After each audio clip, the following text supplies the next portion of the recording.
Hey everybody, I'm Chef Mike. I'm over here at the Change Plate in Belvidere, Ohio. Today we're going to be making a vegetable soup with garlic with some crackers towards the end of this.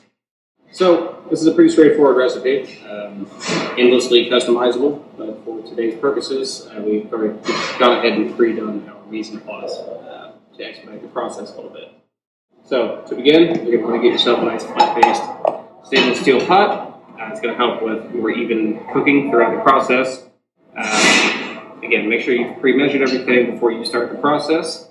That way you ensure that you have everything you need before you get too far into it. So your first step is going to be to kick on your heat on the pot. Find your right burner. Get that to about a medium to low heat. And go ahead and add in your tomato product. So what we have here is basically a canned diced tomato. These are going to be nice because you're going to get that tomato flavor coming through, but you're also going to end up with the texture of that tomato. So once we've got those in there, I'll move them around a little bit just to make sure they're cooking evenly. If you're doing this at home, you're going to want to take the can that those came in, refill it about halfway to 3/4 of the way with a little bit of extra water. That's going to start forming your broth. Today, I'm going to go ahead and set it aside. I'm going to go ahead and add that in there so we can use this as, again, the basis for our broth. So at this point we have our tomato in, we have the water. Added bonus of using the can as the vessel to get the water in there is you're going to get that remaining tomato juice out. Just going to add in more flavor there. So from here, we're essentially just going to start adding our remaining ingredients. So for today, we have some spinach. Get that in there. Got some kidney beans. And we have a frozen bag blended vegetable. Here's corn, carrots, green beans. Just going to continue adding flavors to it. As I mentioned earlier, you can kind of take some leeway here. You can add whichever vegetables you prefer to use.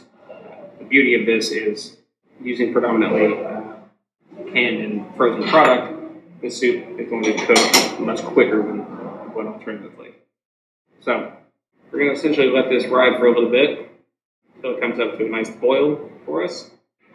You are going to want to start adding into your dry seasonings. So for today we have garlic powder and onion powder. I'm going to go ahead and get these mixed in here.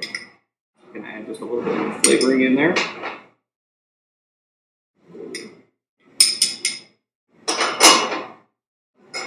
And from here out, it's primarily a waiting game. You essentially want to let this come to a boil. What it's going to essentially do is tenderize your vegetables a little bit. It's going to allow those flavors to cook out and become more uniform with the remaining soup. Off to my side here, I do have a little bit of rice. For today's purposes, we have pre-cooked this, but this is sort of your choice of how you want to approach this. You can cook it in the broth itself. It's going to absorb some of that flavor, so it's going to give you a more flavorful end product. Or alternatively, you can cook it to the side and just sort of finish with it.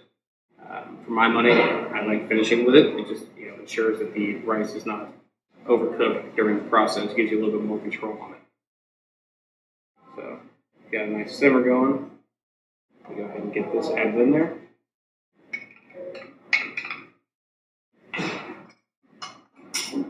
One of the niceties of this particular recipe is that the flavors pretty well speak for themselves. The beauty of the soup, especially instead of a simplistic broth like this of tomato product and water, the flavors are not going to get masked by anything. They're going to allow themselves to shine in the end product here.